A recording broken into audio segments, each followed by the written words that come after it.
Assalamualaikum warahmatullahi wabarakatuh semuanya. Perkenalkan, nama saya Risandu Gusti Wijaya, NPM saya 12515031091. Saya dari kelompok 3 Departemen Bangtek, Divisi Pengmas.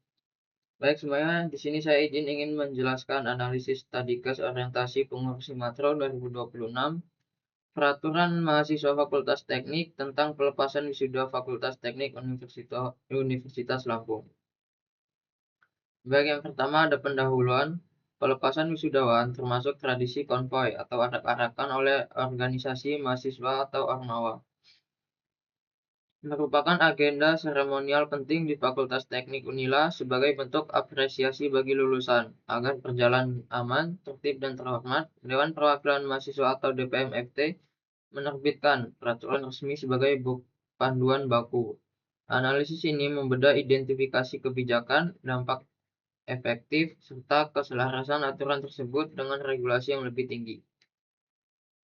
Yang kedua, ada identifikasi kebijakan. Kebijakan yang dibahas dalam Peraturan Mahasiswa FT Unila tentang pelepasan wisudawan yang disahkan oleh DPM FT. Aturan ini menyamakan persepsi istilah kunci pada pasal 1 dan memuat poin spesifik seperti yang pertama ada format, teknis, lini masa, dan lokasi konvoi.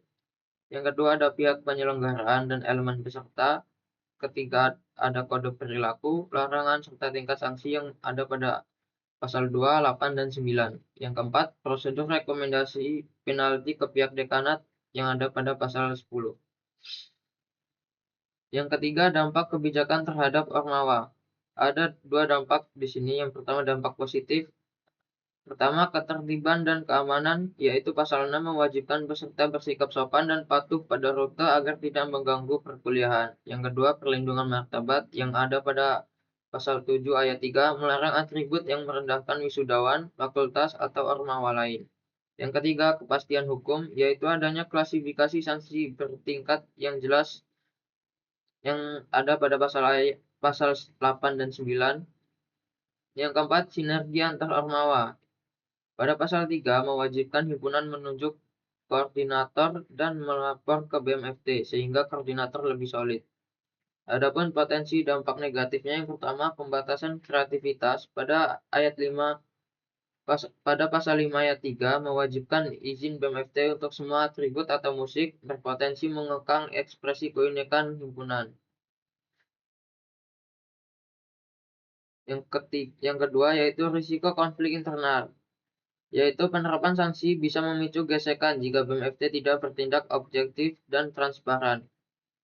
Yang keempat, ada efektivitas kebijakan. Secara umum, aturan ini cukup efektif karena mencakup aspek pelaksanaan secara rinci. Indikatornya meliputi yang pertama, kejelasan peran. Pada pasal 3 dan ayat 5, tegas memisahkan wewenang BMFT sebagai pelaksana utama dan himpunan sebagai peserta. Yang kedua, sistem pengawasan. Adanya jalur penindakan terstruktur hingga rekomendasi sanksi ke dekanat. Yang ketiga, evaluasi berkala. Pasal 11 ayat 2 mengamanatkan peninjauan aturan minimal sekali setahun. Selanjutnya, yang kelima yaitu kesesuaian dengan aturan lebih tinggi.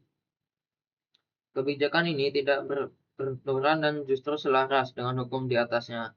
Pasal 7 ayat 6 menegaskan melarang tindakan yang menabrak peraturan rektor tentang kode etik mahasiswa. Mekanisme eskalasi sanksi berat ke dekanat pasal 10 juga membuktikan aturan ini patuh pada hierarki regulasi Universitas Lampung. Yang keenam ada langkah, sikap, dan strategi ormawa. Yang pertama ada langkah nyata, yaitu menggencarkan sosialisasi regulasi kepada anggota BMFT segera merilis juklak atau surat edaran teknis yang ada pada pasal 5 ayat 1. Pengawasan lapangan bekerja profesional serta menggelar forum evaluasi pasca acara yang ada pada pasal 11 ayat 2. Yang kedua yaitu sikap organisasi. Di sini sikap organisasi harus mengedepankan rasa hormat dan keselamatan bersama, bertindak objektif tanpa sentimen pribadi, serta tegas menolak kekerasan, intimidasi maupun isu sara yang ada pada pasal 7. Yang ketiga, strategi efektif melibatkan himpunan sejak awal perencanaan, memanfaatkan media digital untuk menyebarkan rute dan aturan, menyediakan pos pengaduan yang transparan, serta membangun budaya organisasi yang suportif dan bertanggung jawab. Yang keenam ada kesimpulan dan saran. Yang pertama kesimpulannya, peraturan pelepasan wisudawan FT Unila adalah langkah yuridis yang efektif untuk menjaga ketertiban dan kehormatan acara. Aturan ini membawa dampak positif bagi keamanan dan koordinasi. Meski ada tantangan berupa pembatasan ruang rekreasi, legalitasnya sah karena patut pada peraturan rektor. Adapun saran, BMFT harus memperluas sosialisasi, menerbitkan juklak lebih awal, menjaga independensi saat menjatuhkan sanksi, serta melibatkan aksi seluruh ormawa dalam agenda evaluasi tahunan. Baik, sekian yang dapat saya sampaikan. Terima kasih yang sudah mendengarkan atau menonton. Assalamualaikum warahmatullahi wabarakatuh.